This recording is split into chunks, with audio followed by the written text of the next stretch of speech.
What's up, y'all? Hollowback tutorial. Woo woo!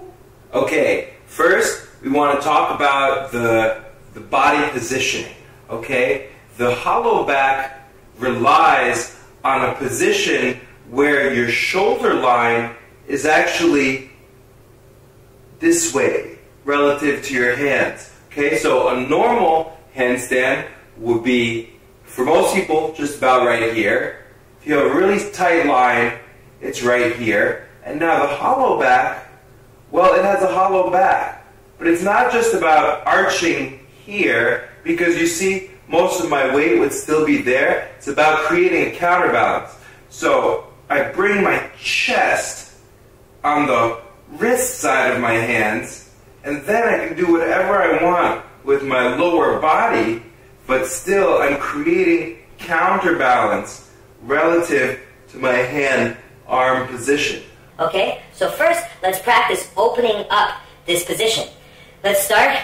Inhale, raise your hands, okay, and create about 90 to 95% lift. Have your shoulders in where you need to. Do what you need to with your breath now. Keep the waist really narrow, okay, and just practice bringing your ribs and armpits forward, leaving your hands where they are, okay? You can do inhale, exhale, inhale, exhale. And now start to move your arms backwards, but don't leave your armpits behind. If I just move back like this, creates a lot of strain here. So we're trying to be able to pull actively so we can exert force through this girdle, okay? Inhale, arms back, hands back, still wrapping in the shoulders. Exhale. And then hollow if you want to do full opposition. Inhale, chest goes out, shoulders, armpits going forward, and then back. Okay? Another thing we can do, just short, active pull back.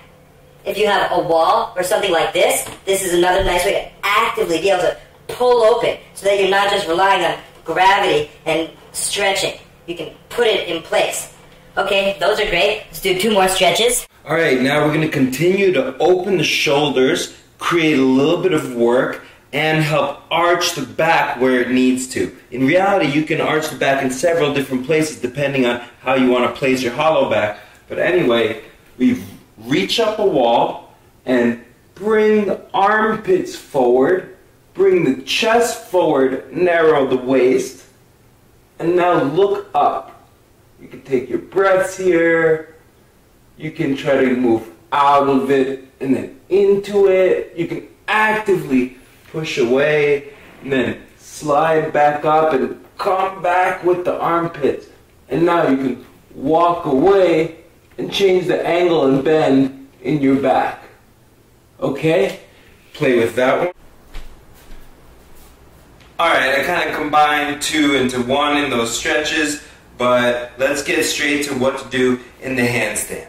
Okay, the first thing to know is that it's not about the legs, right? If I do this, even though I have an arch in my back, I'm not doing a Hollowback handstand, right? This is actually more like a scorpion, and that's not what we're going for here. What we are going for is this counterbalance where the shoulders go to one side and the rest of the body goes to the other side, right? So it doesn't matter if my legs are tucked, straight, or straddle. The goal is still to create shoulders and ribs on one side and the rest of the body on the other side.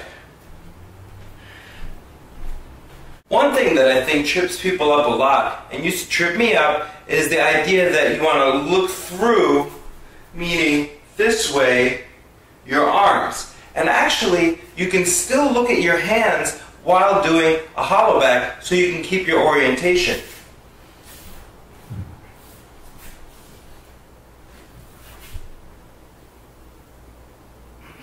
So notice, I watch my hands the whole time, and I can still make the shift of my weight on both sides of my hands.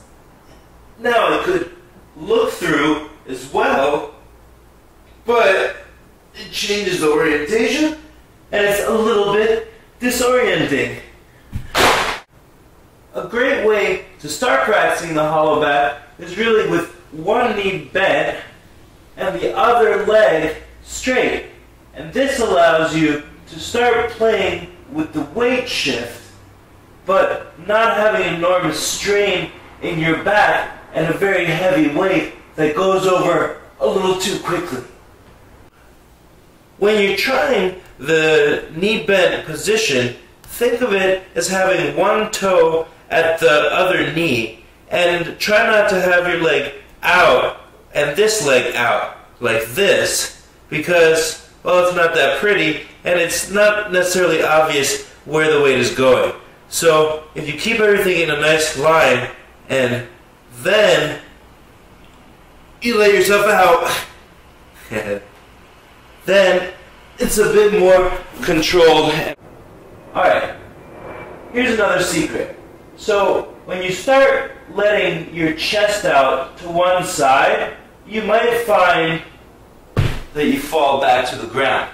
And that's actually because you haven't perfected the counterbalance. You haven't perfected moving the legs out as much as you're moving the chest out. So to play with that and to have a little bit of buffer, what you do is you play with where the weight placement is in your hands. So if I notice that my chest is too far on this side, then I can actually let the weight fall into the heel of my hands, and that will give me a chance to reset my legs. So I'm basically lifting my fingers just a little bit so that I have weight falling over the heel of my hands and I'm not pushing myself back to the ground with the fingers. When you end up going really, really deep and you let that leg out a little too far, that's when you have to push through your fingers. But then again, if I push too hard, I gotta go over the heel of my hands. Eventually, you'll not want to play around too much and you'll only make micro adjustments, but still, that's the play you'll work with in the beginning. If you want to use the wall to help you with this one, you can start about a foot or a foot and a half away from the wall. And some people might tell you just walk away from the wall, but that might leave you just hanging with your back way past your hands and none of your ribs on the other side. So instead, start at this compromised distance, maybe a foot away from the wall, and just work on getting the ribs to the other side with the armpits. Not without the armpits, with the armpits, and let the body on the other side hang. And just move in and out of that position. You can leave either this tuck, or you can leave legs straight, or you can have a straddle, but make sure the whole time you have your arms straight, you have your armpits going with you, and you figure out how much you have to either push with your fingers or fall over the heel of your hands so that you can actually let your weight go. And again, you can either look at your hands or not. I think that's all I got.